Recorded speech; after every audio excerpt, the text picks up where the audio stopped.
champion. Michael's going to roll. He rolls an 11. That's looking good for Michael going first. Definitely, unless we see a 12, the 2 is going to be too low to have a chance to catch up.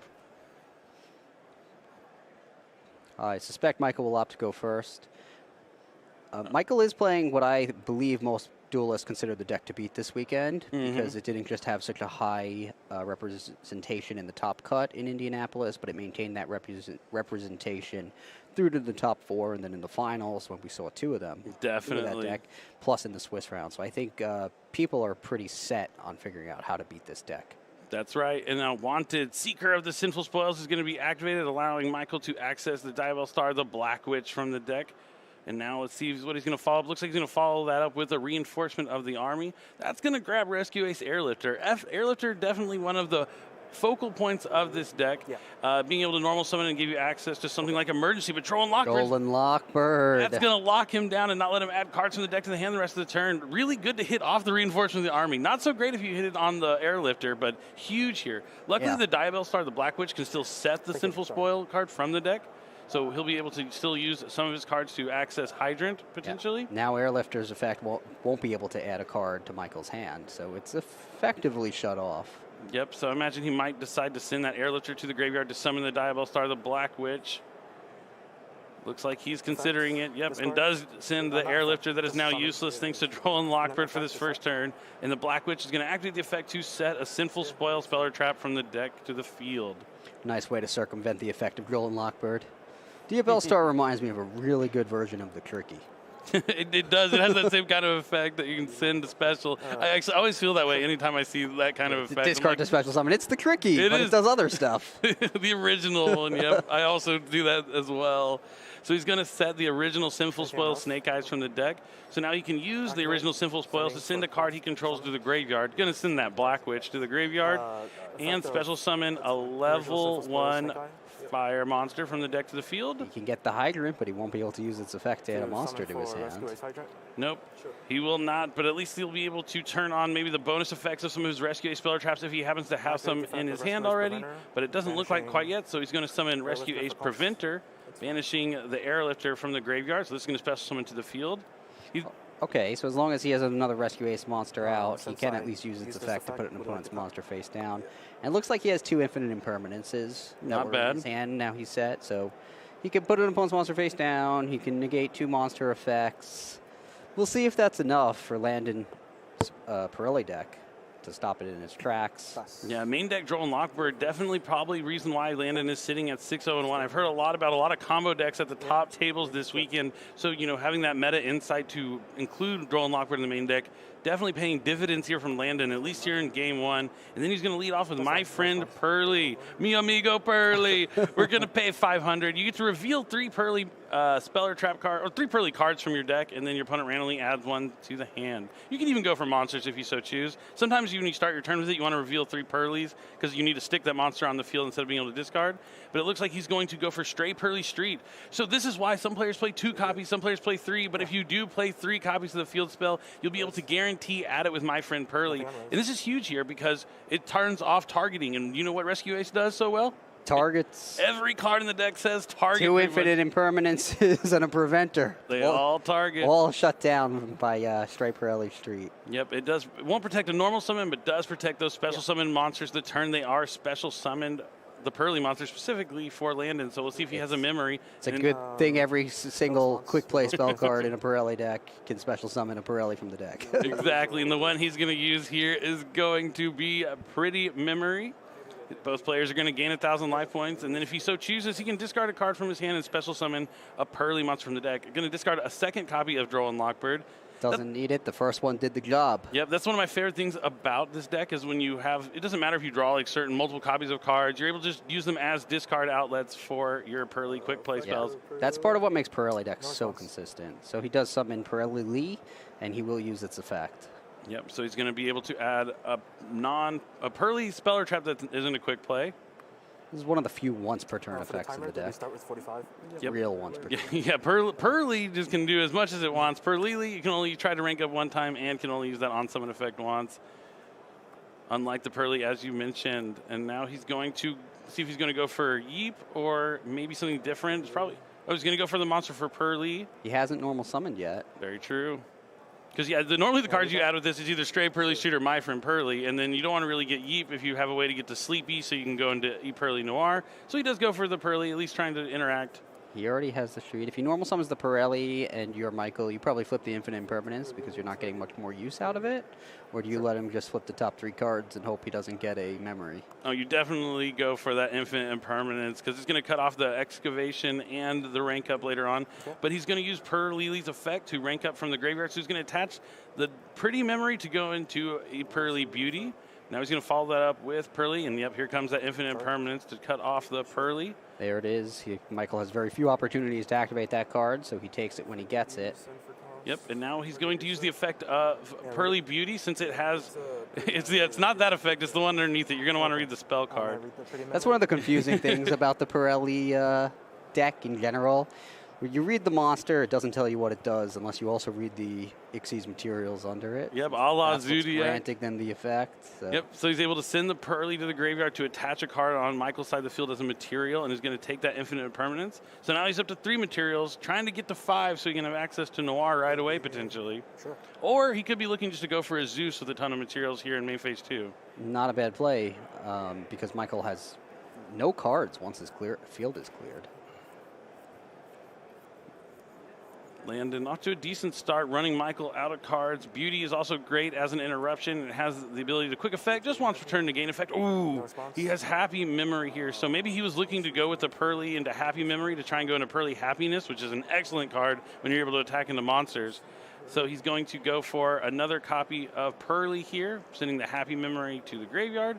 Now, if he hits another copy of Happy Memory or something here, it would be huge. Or Plump. Or, sorry, Delicious that goes into Plump. Yeah, any memory would be good, just to use with Purrely's effect. Definitely.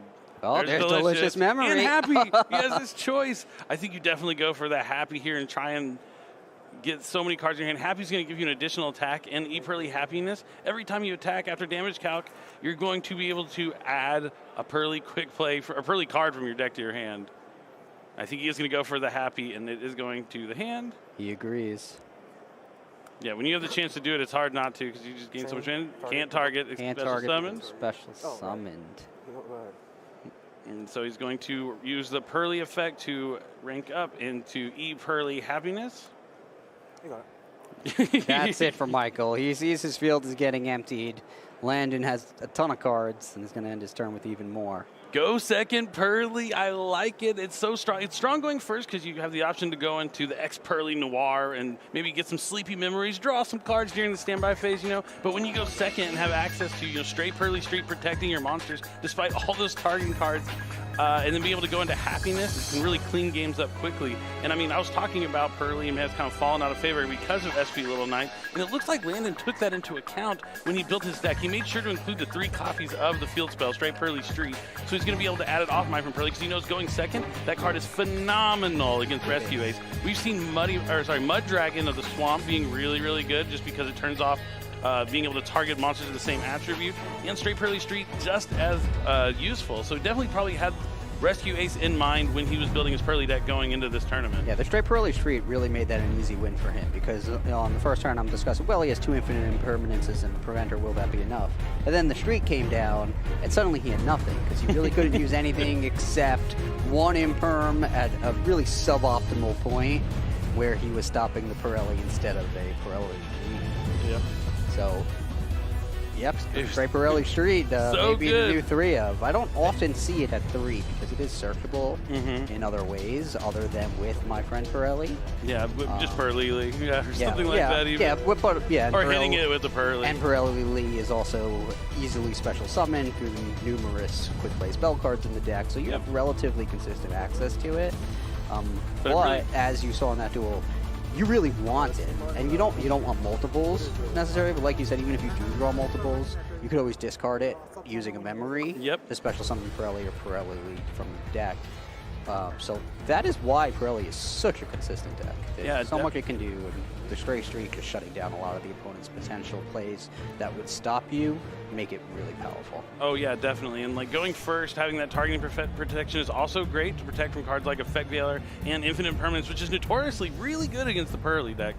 But when you also go first, it has that in-phase effect to just attach a material of a memory to one of your Purrely Xyz monsters. So you can just take a Sleepy Memory out of your deck, throw it on one of your Purrely Xyz, and that means you're going to guarantee a draw during your opponent's standby phase.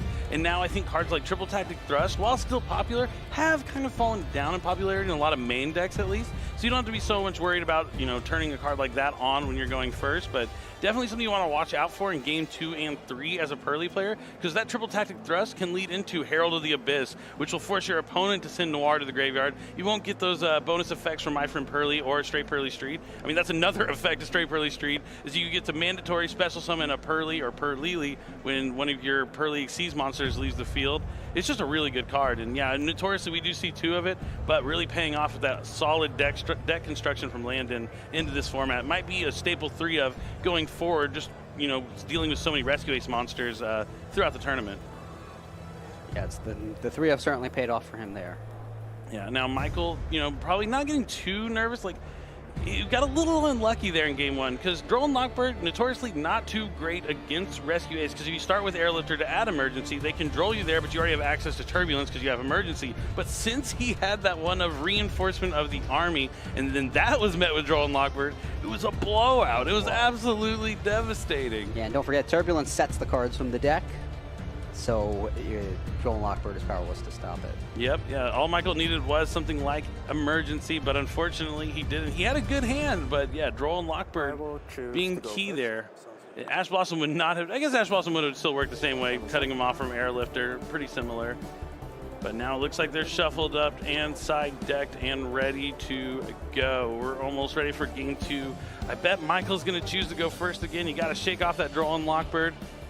And now it's time to duel again here in game number 2. It's Purrely versus Rescue Ace, round 8, YCS Richmond.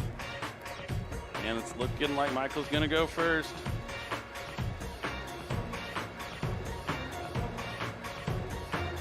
Ooh, I just see one of the Rescue Ace traps. You don't want to see that in your opening hand. I think it's either Contain or Extinguish. Yeah, main phase. Yeah. And he also has an Infinite Permanence. Is that a Pot of Prosperity? Okay, this Pot of Prosperity can get him started. Oh, that's a Kashira Fenrir in his hand as well. Always nice card to start with going first. Yeah, definitely, and it makes sense to summon this first. Get another copy of Fenrir out of the deck first. Fenrir really cool in Purrely because not only you're getting that free Kashira Fenrir on the field, which can act as a disruption, you're getting a card in your hand that you can discard with one of your memories, but that's not the right deck. We're on the Rescue Ace, so the Fenrir is just going to be a solid monster to have on the field here for him, but I do like Fenrir in the Purrely deck as well. Yeah, I mean, just banishing one of the Purrely monsters face down so we can't use this effect to turn into an Xyz monster isn't bad. As long as Street's not on the field. But if Street is on the field, you can get rid of the Street. Yep, or the My Friend Purrely could be huge. But yeah, thinning his deck out before the Pot of Prosperity is key here. Now he's going to banish 3 to 6 cards. I'd imagine it's going to be 6 because his hand didn't look too strong. I didn't see an Airlifter.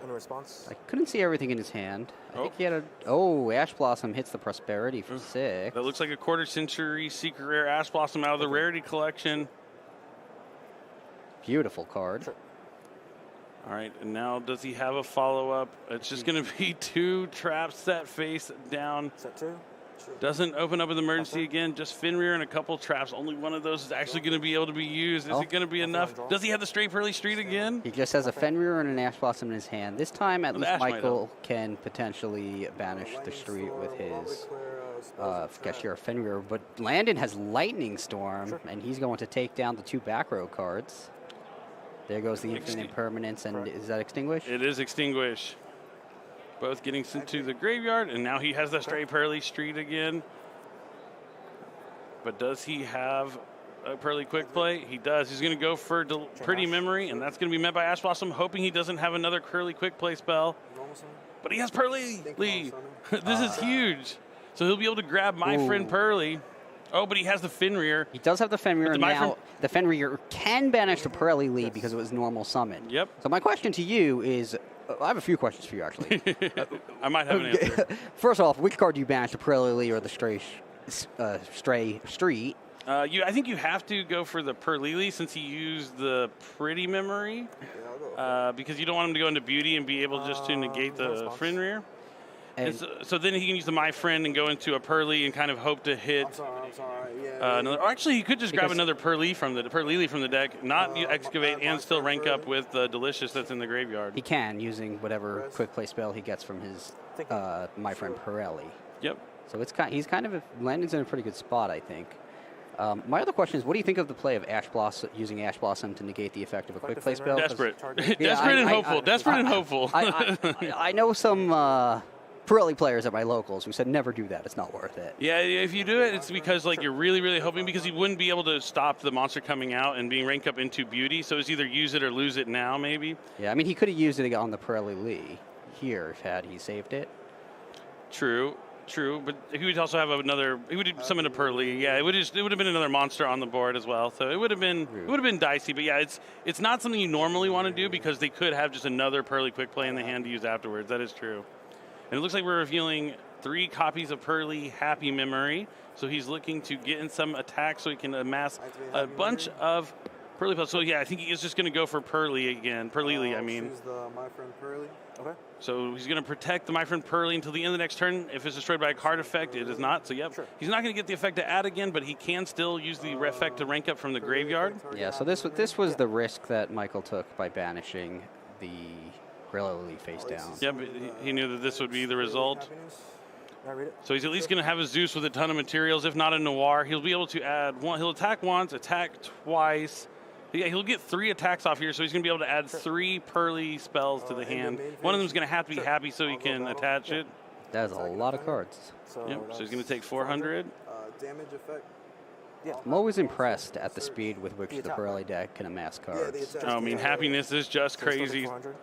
He might have wanted to summon that Fenrir in attack mode in this situation, but he did have the Lightning Storm and Harvey's Feather Duster, so it might not have mattered had he done that. Right. So it would have been tough either way, but I didn't see which spell he had. I know he's going to add at least 1 Happy Memory so he can get the 3rd attack in. He gets 2 attacks right now with the 1 Happy Memory underneath.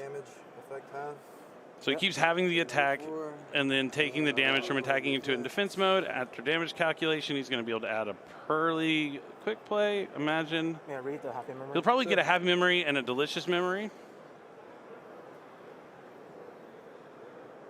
He could also look for a Beauty as well.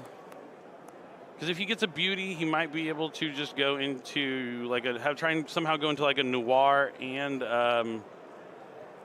I guess he already ranked it from the graveyard. So yeah, he could get a Pretty in his hand and use the Purrely to go into a Beauty from the one in his hand as well. He has a couple of options here.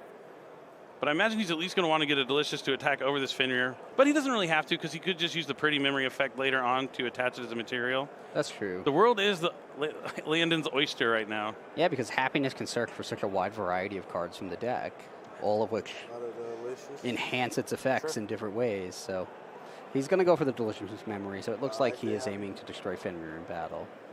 Yep, so he's going to activate the Happy Memory. If Michael doesn't have any chains, he can chain Purrely Happiness up to thrice per turn, attach it as a material, and then return a spell or trap card on the field of the hand if he so chooses. There's nothing to return, so he's just going to get that extra attack after damage calculation add. He's up to 1, 2, 3 materials.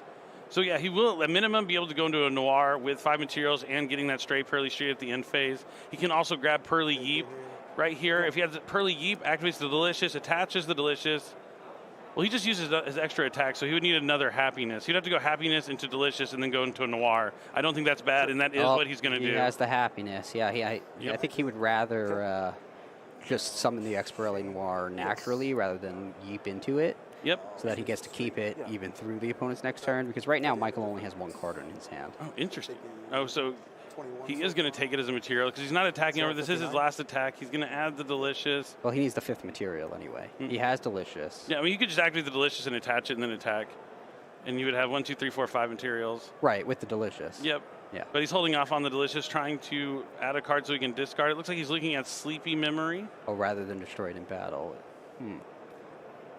Well, maybe, interesting. He can return it to the deck with the Purrely Noir's effect, perhaps.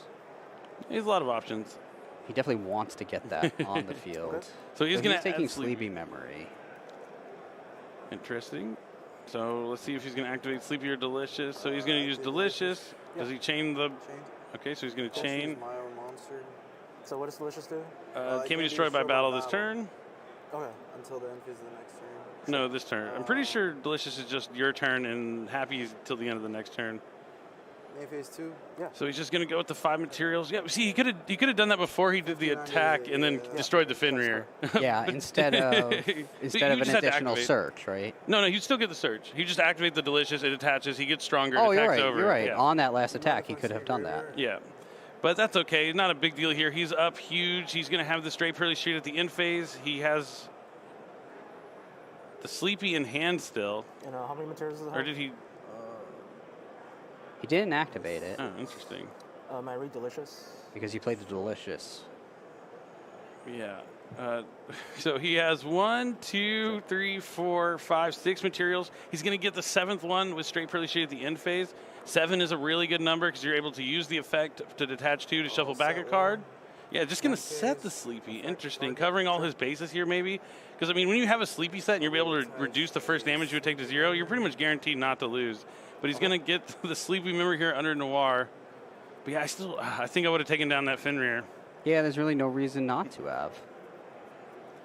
Yep, he's in great shape, though. He has the Purrely Noir with 7 materials. Even if he detaches 2, he'll still have the 5, which gives him immunity. It looks like he's thinking about doing that in the end phase here, and he is going to end phase. He's going to detach the Delicious in Happiness. Interesting, he went for the Delicious instead of the Happy memory to detach. But to each his own, and he's going to put a card on the bottom of the deck, putting the Fenrir on the bottom. So, yeah, rough turn, but still in a good shape here for Landon. The Purrely player in me is kind of screaming, like, but we're okay. That looks like a Turbulence in his hand, but does he have 2 cards to banish to summon it? Oh, he has the Fenrir and the Turbulence. Yeah, this could be something to play into. Landon giving an opportunity here to Michael. Okay. I'm going to go effective draw 1. I mean, realistically, Landon has a Noir that has 5 materials, which means he can send 2 of Michael's cards back to the deck, which he only has 2 cards, so I don't know how much it's actually going to matter, even if he can summon Turbulence, which I don't believe he can. It looks like he only has 1 Rescue Ace card in his graveyard. Effective Fenrir to add? Is that fine? Yep, he's special summoning Fenrir, and Landon's actually letting him instead of just returning it to the deck immediately. Yeah, I mean, I do like keeping the 5 materials on Noir, but I would have preferred to be able to be in the same position and still have the 5 materials on Noir and the Fenrir gone out of here. That's past, Billy. Let's move I know, on. I got to move on. I got to focus on the future. So would you use the Noir's effect to get rid of the Fenrir before it searches? I don't think so. Yeah, I think because that's the only opportunity to like really have anything go wrong. But yeah, as you mentioned, he's so far ahead. What can go wrong though when Michael has 1 card in his hand? Thrust into something. That's potential. That is potentially. It just goes from 100% chance to like 99% chance. You know, I don't even want to give my opponent the 1% chance to come out of it. But Michael's searching for answers in his extra deck. I don't know if he's going to find any. He's just going to go to the battle phase. So he's going to attack. He's going to go after one of these, either the field spell or the continuous spell. He goes after my friend Purrely. Sure, that's fine. Banishes it face down. All right. Plus 15 defense. Nope, he detached the Delicious instead of the Happy. So it has just the 2,800, so it only takes 400. 600 to my 59, correct? Yeah. Landon valuing the multiple attacks on monsters on his Noir over having huge stats. Last turn. Michael double checking just to make sure there aren't 2 Rescue Ace cards. Man, if I'm in Michael's position, I'm just like kind of feeling bad because I'm sure Michael knows like, well, man, this game could have just been completely over, even though it essentially is. So at the end phase, straight Purrely Street can attach from the graveyard or deck. He's going to attach the Pretty Memory to Noir, allowing him to be able to take that Fenrir as a material on his turn by sending a card on his side of the field to the graveyard as a cost. This Purrely Noir looks unstoppable right now. It would be pretty big, but now he's got that Delicious in the graveyard. He'll get it back with the Street later. Yeah, he definitely will. And Pretty Sleepy Memory is going to come down. It looks like he drew Purrely Yeep. Doesn't need that. He already has his Ace monster on the field. Exactly. And now he's going to summon Purrely. He's like, oh, you banished my from Purrely? That's all right. I think I'm just going to go get another if I don't mind myself. All right, Fenrir's effect can activate to get rid of the street, or well, it can't get rid of the Purrely because the street is currently protecting it. Yeah, we can get rid of the street. So it can only get rid of the street. Still, it's something. I'll take it. Better than nothing. This Fenrir is really just a little more than a nuisance at this point. So. Maybe Landon just wants to spend more time on the feature match stage. He likes the lights. It's the brightest part of the room. He needs to be careful not to get a slow play warning here, too. I mean, he needs to navigate this well, but... Yeah, I think he's playing at a reasonable pace. Yeah, it's not too bad. Oh, so I guess that expert... Well, first of all, I guess the Fenrir did not use this effect on the straight street. And second of all, it looks like the Purrely Noir will not get the delicious memory since Plump ate it up. Yep, so Plump is now at, what, 800? 600? Yeah. Massive. And nope, it looks like Michael's seen enough. He knows it's over, and Landon is going to take the match with Purrely. And this is another player that was undefeated getting knocked out of, oh, he's still in the tournament, sorry, but not knocked out, but knocked out of the running to get the oversized giant, another versus Plutonia. Yeah, and that's a nice card that says on the card that the player who won this went undefeated in the Swiss rounds at so this cool. YCS. Yeah, you know, I